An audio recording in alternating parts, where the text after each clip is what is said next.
Question 5 asks us to prove the following identities, and we've got sine x minus 20 plus cos x plus 70 is equal to 0. We know that the left-hand side is more complicated than the right-hand side. 0 is a new complication by itself, but if we take this, we end up having our compound angle identity, which is one of these that we need to choose. So we're going to choose this one with our cos's snug in the middle, right? So we're going to go sine x times cos 20 degrees, and the sine stays the same, minus cos x times sine 20 degrees. And the cos one, the only difference between the cos is that coses stay together on the one side and we put a sign change into it. So the sign originally there is a plus, so we end up having cos x times cos 70, and we end up having a minus sign because that's a plus, and it becomes sine x times sine 70. Now we're at this point and we've got a sine x cos 20 and a sine x sine 70. I need to change this so that it becomes a cos 20. I've got the sine x, but I need to change that to be a cos 20. And what we realize here is that we're dealing with something called cofunctions. Now you should remember, cofunctions is where a sine can be changed to a cos by allowing a 90 minus to exist. Okay, so we're going to change this sine 70 to a 90 minus, 20, because we want to work back towards the 70, 90 minus 20, which will give me that 70. Okay, and then so that's for this one and that guy. And then over here we have cos x sine 20, cos x cos 70. Again, we can do the 90 minus 20 degrees, which is going to give me that 70.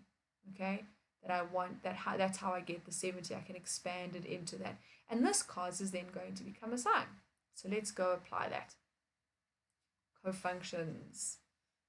We end up having sine x times cos 20 minus cos x times sine 20 plus cos x, this stays, cos 90 minus 20. All we've done is we've changed 70 to a formula that we can deal with, and I've got no space to write here, so I'm going to just write underneath it, becomes sine x times sine becomes 90 minus 20. Exactly the same, the only thing is we've changed that 70 to a 90 minus 20.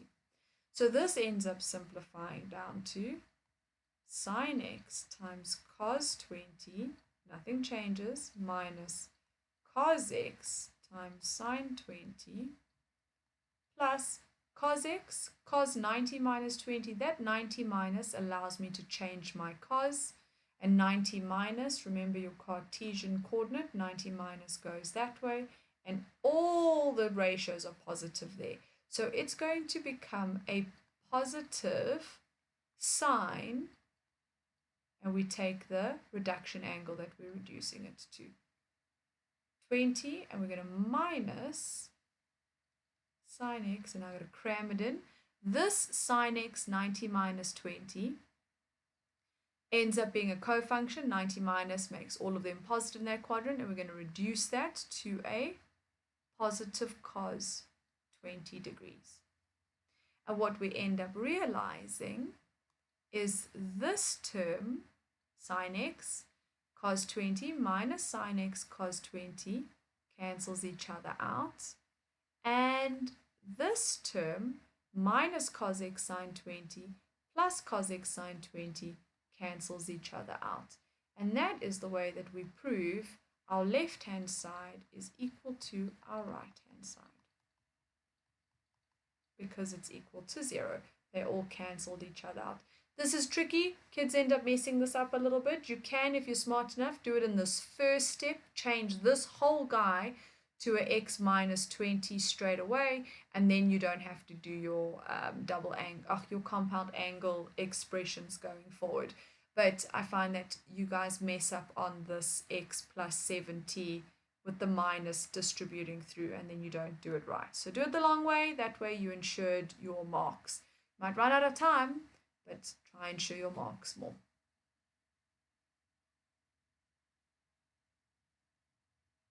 Oh, I've got so many dialog boxes coming up. Okay, so question A was done. I hope you paused the video and wrote down all the information there.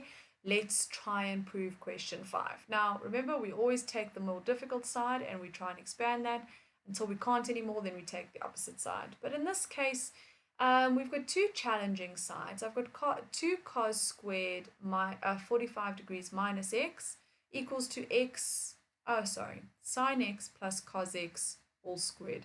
This is a perfect square. I know what this looks like. I know how to get to something like this.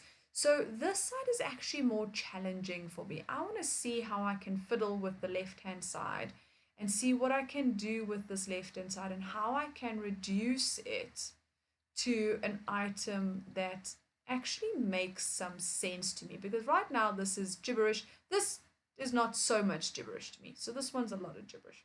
Okay. And what you automatically want to do is you want to sit there and go, okay, well, here I've got a 2 cos squared a minus 1. But I don't have a minus 1 with this. And I have a special angle in here. And I've got a square, but I've got a double angle over here. So I could maybe possibly expand this to bringing this 1 across. So this could equal to cos 2a plus 1, right? That's what this could change to. 2 cos squared a, that's 2 cos squared a, could give me cos 2a, bring the 1 across, becomes a plus 1.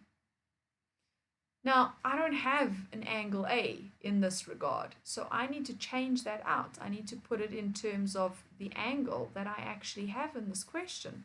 And that angle is 45 minus x, and it's a double angle, guys. It's not a squared, hey? It's a double that angle plus 1. Now, how do I simplify this? This is cos 245 minus 2x. I can times that 2 in. That becomes cos 90 minus x plus 1. And cos 90 minus x can be simplified down to sine x plus 1.